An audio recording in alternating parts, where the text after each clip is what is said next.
بسم الله الرحمن الرحيم السلام عليكم ورحمة الله تعالى وبركاته وبرنامج حساب بدنا ترتك على بورك جناحسك جامعة كل دوان الدلخة وبرنامج لو قلت لك لين أرضي كيف هيدي شتو هلا بورنا عورنتها استمر كاسنا يبدو ذكو صبر دقيقة برشلونة إلى وداعان يبدو كشرتا دين على بورك جناحسك كوادن سنة كم حقيقة قادنا جامعة ترى بدنا وكاش هذا اللي هذا قبل الدلخة وحب برنامج كان لو قادنا دونا العق بحين دونا بقي عالمي بريمير بانك waxaan lagu tartamay dhowr iyo 20 mashruuc in ka badan waxaan rajaynayaa mid walba oo idinka mid inuu noqdo guuleystaha waxaan u yeeri doonaa gudoomiyaha guddiga kala saarida ahna khabiirka barnaamijka inta badan hada gurigiisa cuntiisa kale Professor Mubarak Ibrahim R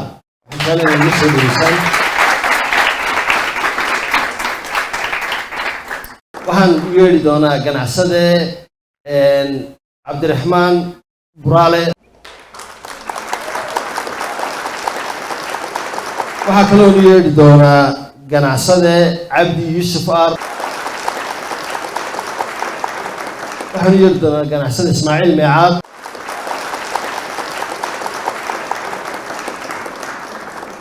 waa kuma Cabdi Yusuf Ar Cabdi Yusuf Ar waa ganacsade waxa uu 15 sano ee u dambeeyay ahaa maamulaha guud ee shirkadda caanka ah ee Sagaljad waxa uu hore uga soo shaqeeyay shirkaddii Bitag oo uu ahaa madaxa suuqgeynta iyo iibka shirkadda MSG Trading Company oo uu iyadana ahaa madaxa iibka waxa uu Cabdi digriga koowaad ku qaatay maamulka iyo ganacsiga waxaanu hadda wadaa digrigii labaad waa kuma Cabdiraxmaan Cali Xirsi Cabdiraxmaan Cali Xirsi waxa uu shahaadada heerka labaad ee masters ka qaatay jaamacad ku taala dalka Malaysia waxaanu ku takhasusay arrimaha maamulka iyo ganacsiga waxa uu ka soo shaqeeyay hay'adda PSI oo uu maamulayay mashaariic kala duwan sidoo kale wuxuu ka soo shaqeeyay hay'adda Africa Education Trust iyo Handicap International Cabdiraxmaan waa asaasaha iyo gudoomiyaha shirkadda Hasi Consultant oo hadda ka shaqeysa dhammaan geeska Afrika isla markaana xarumo ku leh magaalooyinka Hargeysa, Jigjiga iyo Muqdisho waa kuma Ismaaciil Meecaad Ismaaciil Meecaad wuxuu shahaadada heerka labaad ee masterta ka qaatay jaamacad ku taala magaalada London Ismaaciil waxa uu ka mid yahay maamulka sare ee shirkadda Meecaad Group waana asaasaha xarunta tababarka iyo shaqaabuurka dhalinyarada ee loo yaqaano Borama Job Center taas oo kumanaan dhalinyaro ahi xirfado iyo carbis shaqaba kaga faa'iideysteen Ismaaciil Meecaad waa aqoonyahan ganacsato ah oo aqoon iyo khibrad durugsanba u leh maamulka hogaaminta iyo hal abuurka waa kuma Mubarak Ibrahim R Mubarak Ibrahim R waa hal abuuraha iyo madaxa barnaamijka tartanka hal abuurka ganacsiga waana gudoomiyaha jaamacadda Beder waxaa habeen ka dhacaa barnaamijkan aan ku soo dhaweynaya arday ka socota jaamacadda Sanaag ee gobolka Togdheer oo ku tartami doonta barnaamij la yiraahdo Gurmad Medical Consultancy Center waa barnaamij adeeg caafimaad fulinaya oo doonayaan in gobolka Sanaag iyo deegaanada hoos yimaada ay ku gaarsiiyaan magacaaga marka hore magacaygu waa Xamse Cali Saciid waxaan ka socdaa jaamacadda Sanaag University ee gobolka Sanaag maxamed ma jiraan arday hore barnaamijka qayb gasho gobolkiina ka socda maayo markii ugu horeysay Sanaag ka soo qayb gasho barnaamijka waa tahay waxaan filayaa gobolada Togdheer sanadkii hore uu ku jireen Booramo sidoo kale gobolada kale ee Soomaaliland saaxil baa ku jiray waxaan filayaa in gobolada intoodii badnayd fursadan heleen barnaamijka si joogto ah ma la socotay intii uu socday ama sanadihii hore barnaamijkan aanu qabanay haa daawo jir maxaad ka faa'iiday waxaan ka faa'iiday horta wax badan oo anaad horta uga mahad celinayo Professor Mubarak R oo aan u arkay dhalinyaro badan oo fikirkoodii maskaxdoodii tuujiyay si ay u dhiiradaan oo u godladaan oo ay la yimaadaan hal abuur iyo ganacsi iyo waa tahay waxaan ku rajaynayaa inaad guuleysato caawa waxaan jeclahay in barnaamijkaaga halka ku soo badhigta 3 daqiiqad ka gaarsiin doontaa mashruucaagan waxaad la wadaagi doontaa guddiga inaad ku qanacso barnaamijka aad naga iibiso insha Allah Assalamu alaykum warahmatullahi wabarakatuh waxaan wadanaa barnaamijka loogu magac daray Gurmad Medical and Consultancy Center kulay sida magaciisa ka dharsan kareysaan oo barnaamij ku saleysan baahi caafimaad ama caafimaadun waxaan ku soo koobayaa barnaamijkeena oo taabanaya company overview horta waxaanu qabanaynaa anagu saan u shaqeynaa laba system aanu ku shaqeynaa waaweyn systemka koowaad waxa weeye in baahidii iyo adeegga caafimaad ee dhex yaalay magaalada gudaheeda la qaadi karo loo gudbiyo isagoo transferable la geeyo deegaanadii magaalada ka baxsanaa oo magaalada aan adeegyadaasi iyo baahiyahaasi aanay ka jirin taasina waa markii ugu horeysay baan oran karayaa oo cid systemka noogu horeysay ma jirin aan hayn hayado nutritional supplements iyo wax noocaas gaarsiiya laakiin baahi adeeg iyo caafimaad oo dhammaystiran oo dhakhaatiirtiisii shaybaadhkiisii qalabkiisii caafimaad iyo dawooyinkiisii wixiisoo transportibala wata goobtii gaari karaya waa markii koowaad aanu keenno adeega labaad waa consultancy center waxaan ugu talagalay maadaama aanu xafiis u baahanayo meel aanu store iyo qalabkaygii aanu ku kaydsanno iyo agabkaygii inaanu noqon dee store xidhan oo qorshahaygu wuxuu ahaa in wiigii mar la baxo wiiga marka la baxayo inta kale de waxay noqonaysaa story iska xidhan marka waxaan ku talagalnay inuu looga faa'iideeyo systemkaas wuxuu noqday consultant center intii bulshadii lagula taliyo bulshada lagula talinayo waayo waa bulshadeenii saameeyeen weliba specific baan ka dhigno xanuuno gaaro oo xanuunada coroniga ay ka mid yihiin hypertensiveka iyo macaanka ama aan si kaleba u dhigay dhiigkarka iyo macaanka taasina waxaa u jeednaa in maanta ay ka jiraan gobolkeenna ama geeyaankeena somalilandba oo dhan in kumanaan qof aynu aragno oo ay la daalaadhacaya xanuun yar oo talo yar laga siin kari lahaa in maanta complicationska iyo caqabadihii ka dhalanaya xanuunkaas ay la kulmaan oo masaajidada iyo donations wax noocaas loo ururinayo si keli $100,000 looga bedelo ama dalka dibaddiisa caafimaad loogu diro taasoo lagaga baaqsan karayo qofkaas in keliya consultation la siiyo habnololeedku noolaan lahaa inaanu same la noqon qofka caafimaad qaba caadiga ah iyo si uu noolaanayo qofkan dee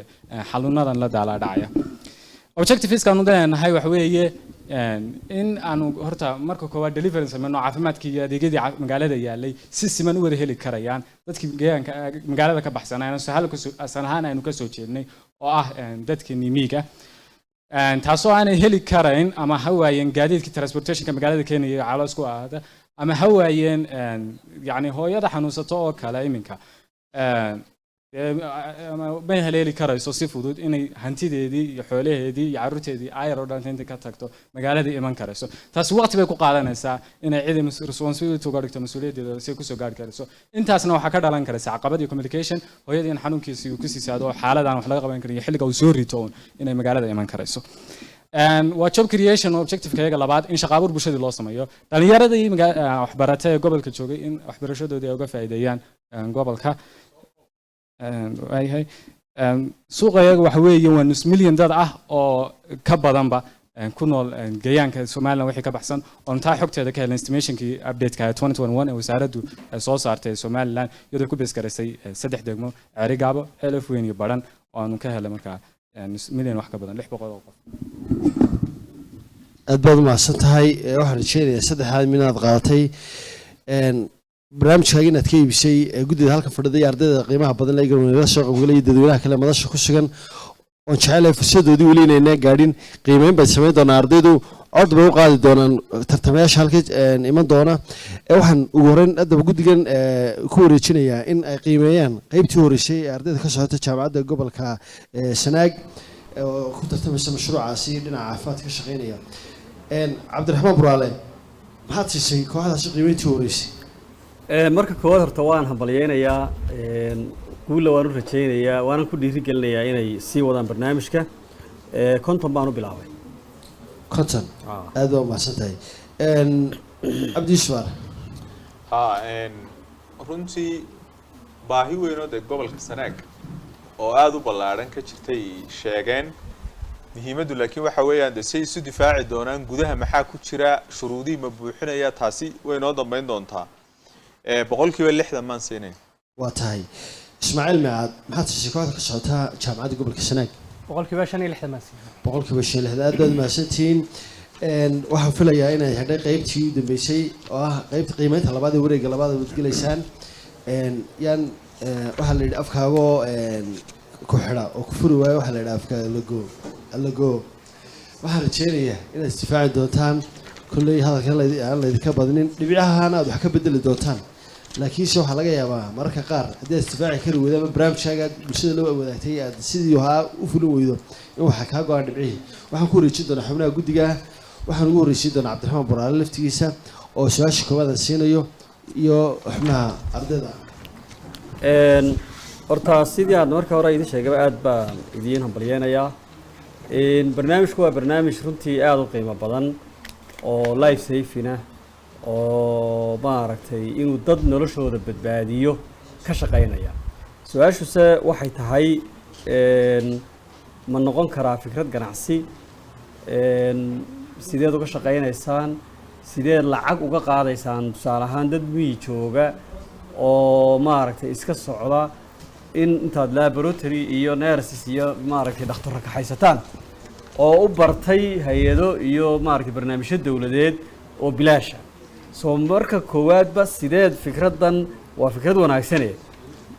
hab ganacsi sideed uga dhigaysaan sidee lacag uga helaysaan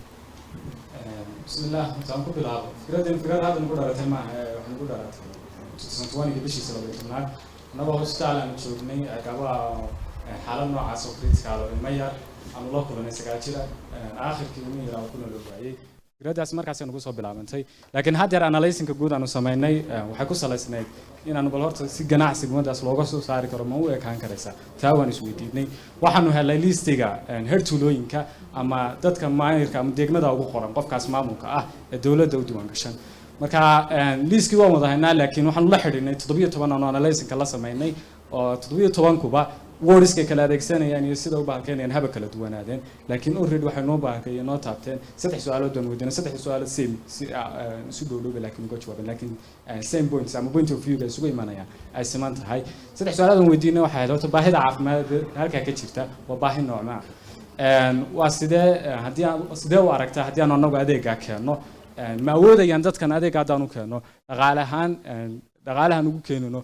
dhaqaale ka yar kii magaalada laakiin qaarkood waxay sheegayaan dhaqaale kii magaalada laftirkiisa haddaan ku keeno inay awood u leeyihiin oo keenayaan kaliya waxay ku xidhan inay caqabado ba ka haysta inay xagga safarka iyo wax noocaas ay ku yimaadaan marka tusaale ahaan mobile clinic samaynaysaan anu barnaamijyo caafimaad baan ka shaqeyn jiray sanaagna waa ka shaqeeyay iyo gobolada Soomaaliland oo dhan iyo Puntland intaba gaari baad ka haysanaysaa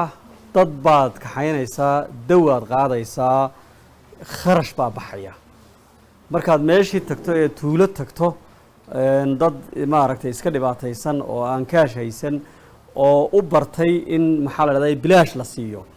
aad ku tirado soo ciyaara lacag baan idinka hayeen maaragtay sidee bay kharashka intaa faraha leeg ee ku baxaya salaam beer trip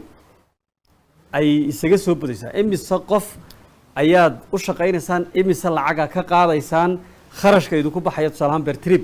muxuu noqonayaa ma idinka dhakhtaradii oo tabarucaad baad ku bixinaysaan mise waxaad rabtaan NGO inaad model ka dhigtaan oo cid idin caawisa raadinaysaan